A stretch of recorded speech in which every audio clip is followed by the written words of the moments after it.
¿Cuál es la misión más peligrosa? ¿Tienes informantes, por ejemplo? ¿Alguna vez te han descubierto? ¿Cómo es que es así? ¿Por qué hay tan pocos profesionales en este campo? ¿Cuál ha sido tu misión más desconcertante? ¿Las transacciones se hacen en maletines, parques, sin contacto visual o no? Imagina que puedes hacer todas tus preguntas a un detective privado, sin tabúes ni límites. 3 desconocidos vinieron a intercambiar a ciegas con nuestro invitado. Separados por una cortina pueden oírse pero no verse. Entonces, esto realmente surge del principio de las grandes series americanas, etc. Pero, ¿tienes informantes, por ejemplo? Con quienes trabajas. Entonces, sí, tenemos una red de personas que tienen conocimientos y que tienen acceso a información no prohibida, pero facilitada, digamos, que sigue siendo información pública, pero facilitada. Colaboramos con ellos regularmente, sobre todo en investigaciones administrativas. Bueno, por ejemplo, cuando vamos a hacer investigaciones familiares, podemos tener contactos con genealogistas que tendrán acceso a archivos, por ejemplo.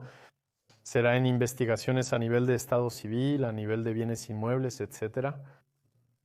Generalmente no son individuos que hallamos en la vía pública. Después, sé que hay detectives que van a trabajar con fuentes más o menos legales, de hecho más ilegales que legales, es decir, personas que van a trabajar, supongamos, en EDF y que van a tener acceso a listados, lo cual está prohibido en sí mismo. Pero las transacciones se hacen en un maletín, en un parque, sin mirarse o no. Eso se hace en nuestra oficina. También quería saber, ¿cuál es la misión más peligrosa a la que ustedes han sido asignados? Han participado, sin duda, una misión en la que una mujer nos contactó por un problema de custodia de niños, ya que su expareja, queriendo obtener la custodia de los niños, mentía sobre su lugar de trabajo y sobre su situación de vida en general, sobre dónde vivía y dónde trabajaba. En este caso, él mentía sobre su trabajo y lugar de residencia. Pero este hombre, en este caso, era particularmente conocido por las fuerzas policiales por tráfico de armas, tráfico de drogas y violencia contra su mujer, su exmujer. En este caso ya hemos cerrado el expediente, habiendo probado todo lo necesario. Nuestros informes de investigación son nominativos, lo que dificulta su anonimización. Están firmados con nuestro nombre. De lo contrario, al menos hay un sello de la agencia detrás, por lo que la parte contraria comprende que ha sido objeto de una investigación. Cuando el informe de investigación puede volverse en nuestra contra, un hombre me contactó diciendo que era el detective que me seguía. Afirmó saber mi ubicación y que vendrías a encontrarme. Así que todavía corremos esos riesgos. Ahora, lo decía antes, pero el hecho de atacar a un detective hoy en día es una circunstancia agravante. Él está intentando obtener la custodia de sus hijos.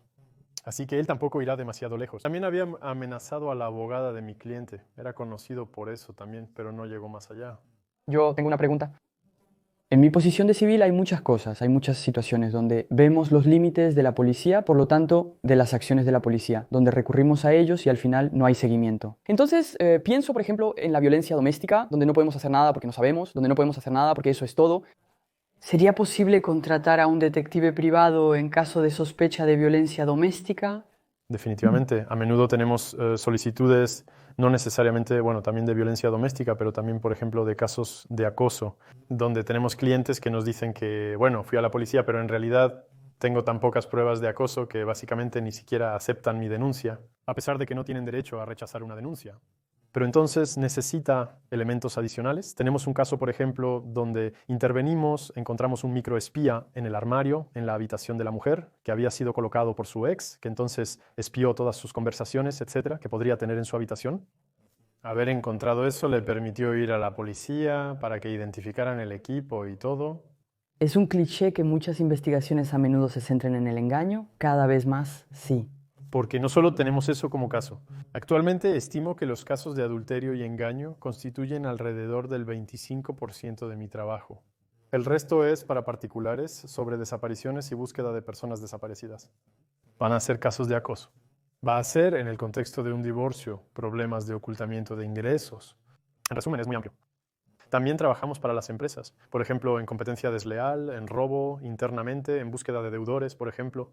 Posteriormente trabajaremos para los ayuntamientos, por ejemplo, que tienen policías municipales pero que no pueden hacer investigaciones, pues recurren a detectives para casos de degradación urbana, de vertederos ilegales, por ejemplo, o para vigilar a los agentes municipales que trabajarían en negro. ¿Alguna vez te ha pasado que estás investigando algo sobre un caso que tal vez te parece banal o un adulterio o no sé, y al final te encuentras con algo hardcore o 10 veces peor o un asunto sucio o no sé, ¿entiendes? Sí, eso sucede a menudo, ¿qué?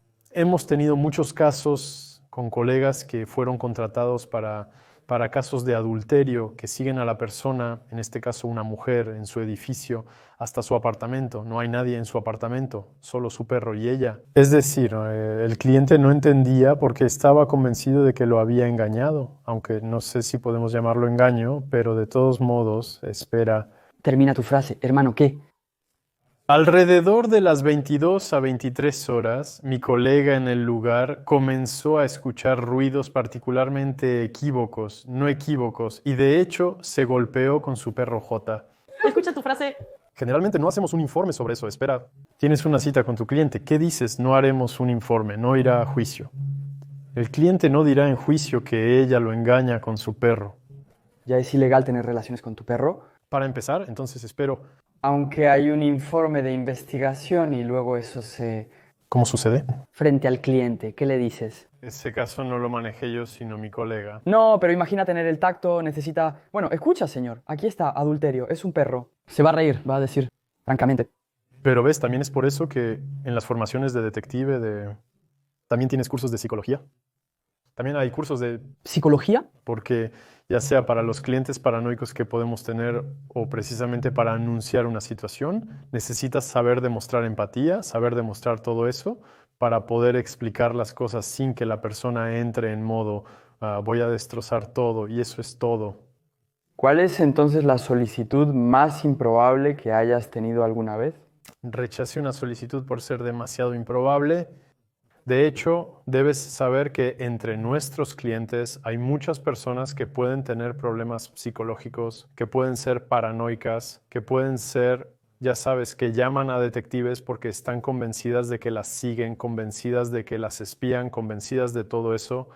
A veces puede ser cierto, pero a veces cuando los tenemos al teléfono y escuchamos su discurso, nos damos cuenta de lo incoherente e increíble que es. Y efectivamente tuve el caso de una mujer que me llamaba porque donde quiera que iba encontraba clips y bandas elásticas. Ella encontraba eso sospechoso y estaba convencida de haber desmantelado una red de mafias.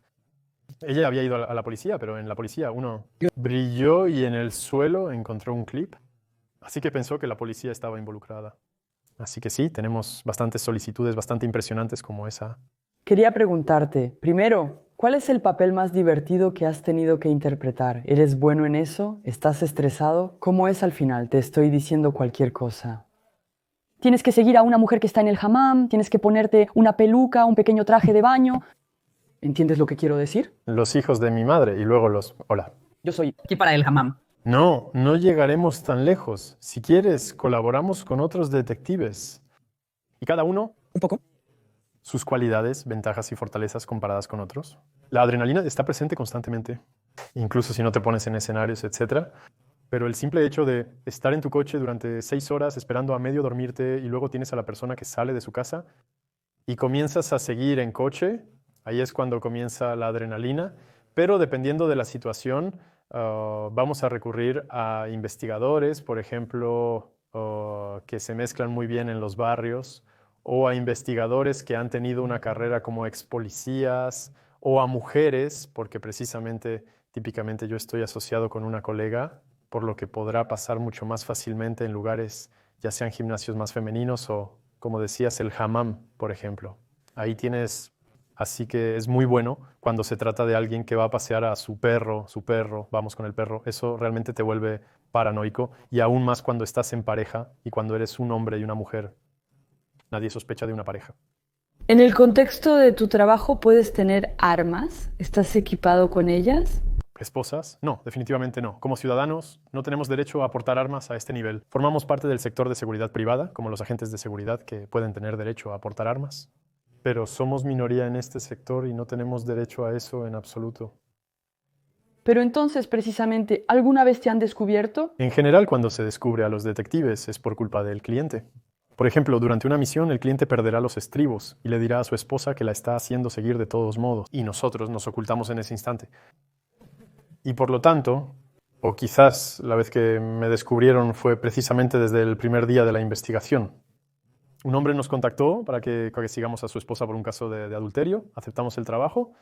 Estaban separados, pero seguían casados.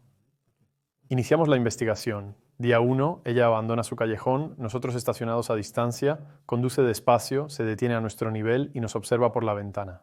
Hago como si estuviera jugando a Mario y luego ella se va. Pienso, bueno, voy a dejarla pasar los 5 minutos. Retomaré la vigilancia más tarde. Intento alcanzarla en la autopista. 5 minutos después me doy cuenta de que está detrás de mí. Entonces, después cuelgo, me voy a otro lugar, llamo al cliente y le pregunto, ¿pero su esposa es sospechosa o qué? Y de hecho, de una cosa a otra, pues aprendo que el cliente ya la había hecho seguir por otros detectives. Antes de mí y antes de recurrir a detectives, él mismo la seguía. Y luego pedía a sus amigos que la siguieran. Y luego le había puesto un rastreador sistema de posicionamiento global debajo del coche.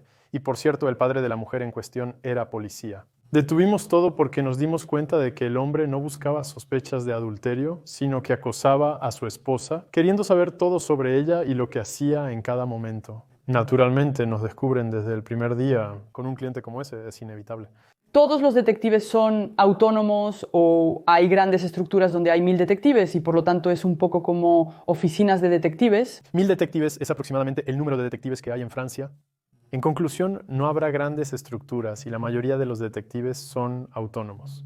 Hay pocos empleados en la profesión y cuando colaboramos es por subcontratación o contrato, pero la mayoría trabajan de forma independiente. En las investigaciones que a menudo giran en torno a asuntos amorosos, etc., ¿la persona sobre la que estás investigando a menudo tiene el perfil del engañador o el perfil típico? No. Pero entonces, efectivamente, son los perfiles a los que podrías darle el buen Dios sin confesión, que imaginas totalmente inocentes. Tenemos tenido personas a las que seguíamos que eran abuelos de 80 años que de hecho veían a prostitutas o que efectivamente llevaban una doble vida al mantener una relación con otra mujer, etc. A veces incluso son personas que juegan con los jueces, que parecen muy amables, pero que en realidad hacen vivir un calvario a su mujer, a su esposa. Nosotros tenemos clientes que están llorando en nuestro lugar porque se cuestionan a sí mismas, se dicen a sí mismas, es mi culpa, fui a ver a un psicólogo porque tal vez sea por mi culpa, no satisfago a mi marido, etc. Para hacerles entender que no, que también necesitan recuperarse y que si algo no va bien o bien discuten sobre ello, efectivamente plantean las cosas con su esposo o llevan las cosas ante la justicia. Y entonces, en esta situación, sospecho que mi chico, no mi marido, mi chico me está engañando. Así que te llamo, no sé nada sobre detectives. Deseo investigar si mi pareja me es infiel. ¿Cuánto cuesta y cómo varía el precio también? Bueno, todo eso. Por lo general, los detectives cuestan entre 70 euros y 110 euros por hora. No, dependiendo de la antigüedad de la agencia. Si hay varios agentes, de la dificultad de la misión, si es de noche, si es... En resumen, varía en ese rango dependiendo de diversos factores. Entonces podría costar quizá 400 euros. Sí, mejor comprar una peluca. 1000 detectives es una cifra muy baja. Esta profesión es poco conocida, por lo que no es muy ejercida. Yo cuando hablo de mi trabajo o cuando me presento tanto a empresarios como a particulares, las primeras reacciones que tengo es, pero eso existe realmente, o incluso si es realmente legal, como si todavía fuéramos espías, ya sabes. Pero no, es muy poco conocido. Ni siquiera tú y muchos otros pueden imaginar que existe una formación universitaria para convertirse en detective. ¿Cuáles son generalmente las solicitudes que recibes? ¿Por quién? ¿Es por organismos oficiales, como dices, por la justicia, por la policía, o es más por individuos que quieren resolver asuntos personales? Eso es parte de los grandes prejuicios que existen sobre nuestra profesión, es cierto. Intervenimos para particulares y empresas. O ellos directamente nos encargan, o es su abogado. En ocasiones trabajamos con alguaciles. De hecho, va a la corte porque será una decisión judicial, por ejemplo, sobre un divorcio. De acuerdo. ¿Y por qué se encargaría a un detective privado y no a un policía? ¿Por qué no hacemos lo mismo? Por lo general, imaginamos que el policía se encarga de asuntos penales. En otras palabras, cuando hay crímenes o delitos, él intervendrá. Nosotros nos ocupamos de lo civil y comercial, es decir, no vas a llamar a la policía para un caso de adulterio, no vas a llamar a la policía para encontrar a una persona desaparecida, no vas a llamar a la policía, una empresa no va a llamar a la policía cuando haya sospechas de competencia desleal, por ejemplo. En general, entonces, una solicitud, desde el momento en que recibes la solicitud hasta el momento en que el caso se considera resuelto, ¿cuánto tiempo dura aproximadamente una investigación? Es extremadamente variable.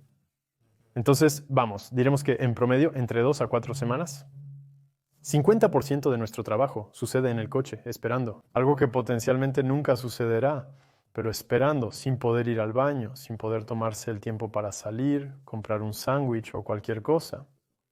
En este trabajo, el hecho de tener que seguir a las personas, hacer seguimientos, es un poco como en las películas donde literalmente tienes que volverte invisible, disfrazarte, etc. O no sé, tener un periódico con 2 agujeros tal vez. Y si es así, ¿te enseñan a hacerlo en la escuela o qué? ¿O lo haces por tu cuenta? ¿O no lo haces en absoluto? Sí, tenemos clases prácticas donde perforamos periódicos. No te he vuelto a hacer. No es totalmente falso, porque aunque no llegamos al extremo de los periódicos con agujeros, la formación de detective sí incluye esencialmente clases de derecho, pero también tenemos clases de seguimiento, ya sea a pie o en coche. De hecho, la formación que hice fue en asociación con la escuela de... Gendarmería. Sí, tenemos clases de seguimiento en coche y a pie, donde nos enseñan a ser discretos y a posicionarnos correctamente para poder ver sin ser vistos. Bueno, ahora vamos a hablar después de hacer pipí, pero también de ir a comer, etc. ¿Cómo haces para, primero, que nadie te vea y para estar escondido, qué? Primero, preparamos una intervención completa. Por ejemplo, hemos tenido intervenciones en pleno diciembre a las 5 de la mañana. No podemos poner la calefacción ni el aire acondicionado, así que preparamos mantas. Preparamos una botella vacía y evacuados para la evacuación. Preparamos sándwiches, pasteles, donas y más para tener todo lo necesario y poder vivir como ermitaños en el coche. En las investigaciones coche. En las investigaciones te involucras profundamente con el personaje, por lo que algunos papeles pueden no ser apropiados para ciertos detectives privados. Así es. En este caso contamos con detectives hombres y mujeres, algunos más callejeros y otros expertos en historia del arte que podrán intervenir en estos diversos campos. Ex policías que tienen una estatura particular y jóvenes que vienen del mundo de la ciberseguridad y que tendrán estos conocimientos más sobre eso. Por lo tanto, cada uno tiene sus habilidades y si efectivamente hay que intervenir en una ciudad por drogas o precisamente por la venta de accesorios de moda un poco callejeros, serán ciertos colegas a los que llamaremos para poder hacer esos escenarios. Yo creo que precisamente la violencia doméstica es un problema social y las mujeres y precisamente las asociaciones feministas, los movimientos feministas denuncian mucho las limitaciones de la justicia frente a la violencia doméstica, porque es en el ámbito privado, porque no hay pruebas materiales, etc. Entonces me pregunto por qué no sería sistemático que recurriéramos precisamente a detectives privados, porque los policías no pueden empezar a seguir a un hombre, por ejemplo, que tiene una orden de alejamiento o no sé qué. Usted puede notar que una mujer sale de su casa con moretones por todas partes, el pómulo roto y el aparato. Puede ser muy útil en estos casos. Entonces, ¿sería posible que ¿Se asigna automáticamente un detective privado en estos casos? No, por varias razones. La primera razón es financiera, ya que los detectives son privados. Imagina tener un detective 24/7 por 6 meses costaría una suma enorme.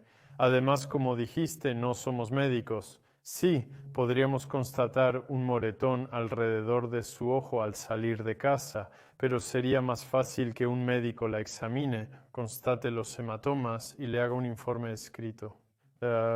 En tu profesión, ¿crees que es más fácil ser un detective hombre o mujer? ¿Por qué? Porque se sospecha mucho menos de ellas que de los hombres, porque son mucho más discretas, porque pueden cambiar de apariencia más fácilmente soltándose el cabello, tiñéndose el cabello, etc., que los hombres. Porque también es común ver a detectives privados hombres. Totalmente de acuerdo. Aún en películas frecuentemente es representado por un hombre. sí, exactamente. Cuando eres seguido por una mujer, no creo que imagines que pueda ser una detective privada. En el contexto del video que estamos filmando ahora con Origine, ¿no es contraproducente para tu trabajo como detective? Porque ahora, como es un medio que es casi mundial, todos te reconocerán diciendo, ah, pero él es quien hizo el video de Origine sobre la detective. Me hacen esta pregunta con mucha frecuencia, especialmente en TikTok. Hay varias cosas. La primera es que el objetivo para un detective es ver sin ser visto. Rara vez conectamos con nuestras metas. En los seguimientos, tanto a pie como en coche, mantenemos la distancia, especialmente en coche. Cuando vamos a hacer investigaciones administrativas, ni siquiera estamos en el campo, pero ahí está. Además, en general, las personas no son muy fisonómicas. Vemos a mucha gente en las redes sociales y dudo que en la calle, así, alguien se vuelva y diga, ah, es el detective, y aunque así fuera. ¿Cuál es la misión más desconcertante?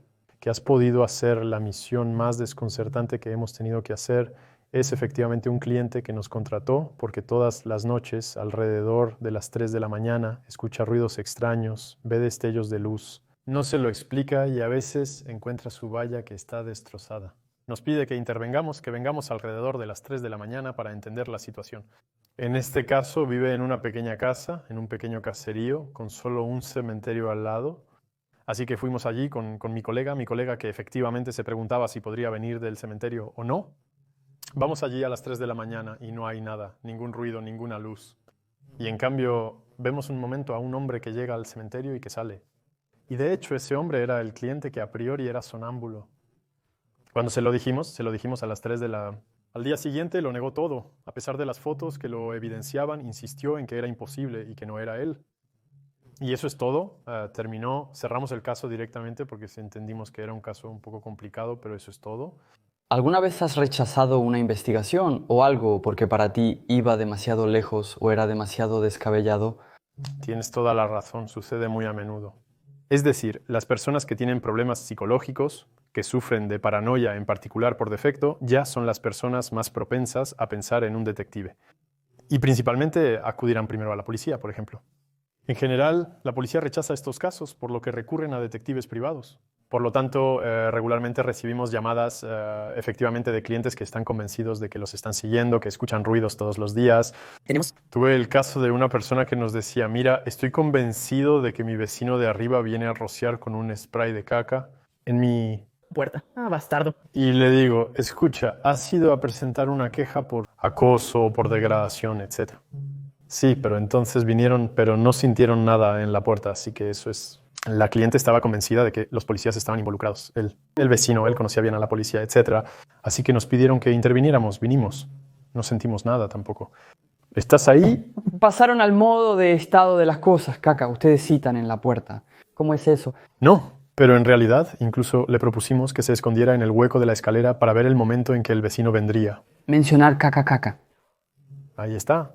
Excepto que el cliente nos dice, no, pero ellos saben que ustedes están ahí, no van a venir especialmente ese día, etc. Y de hecho siempre hay una... Buena excusa por la cual no pasa nada.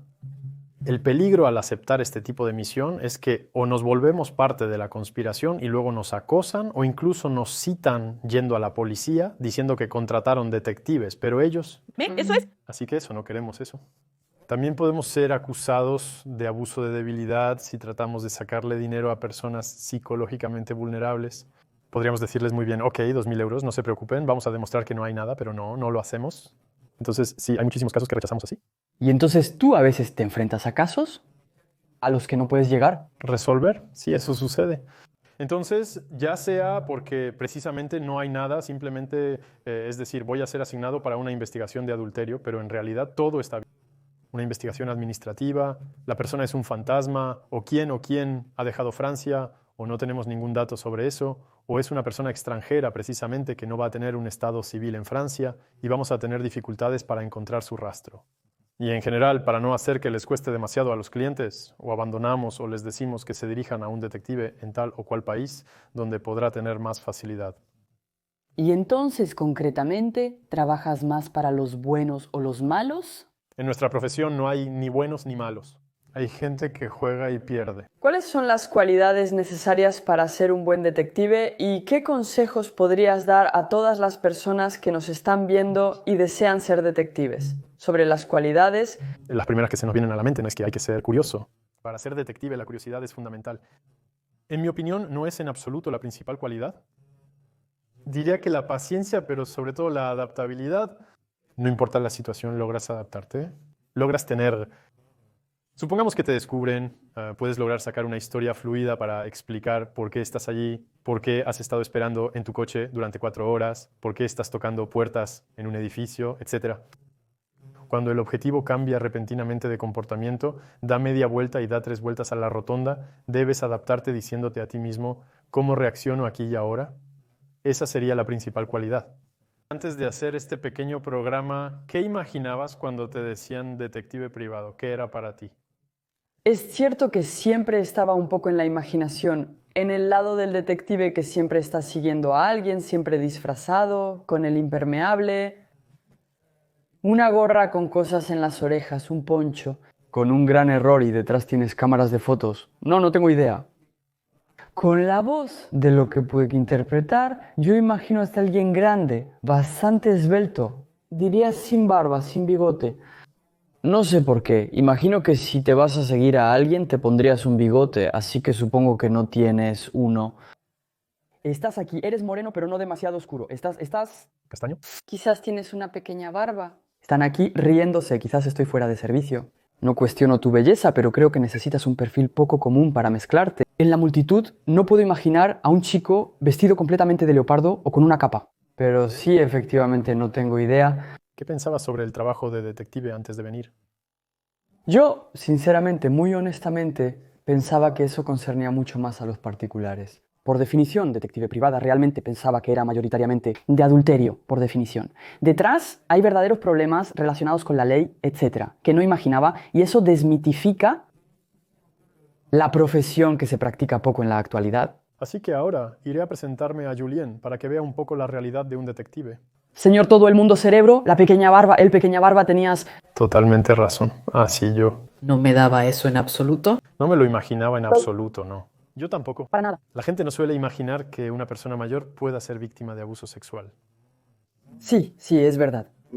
Ahora creo que es el lado de las películas a menudo el que pone a personas grandes y lanza todo eso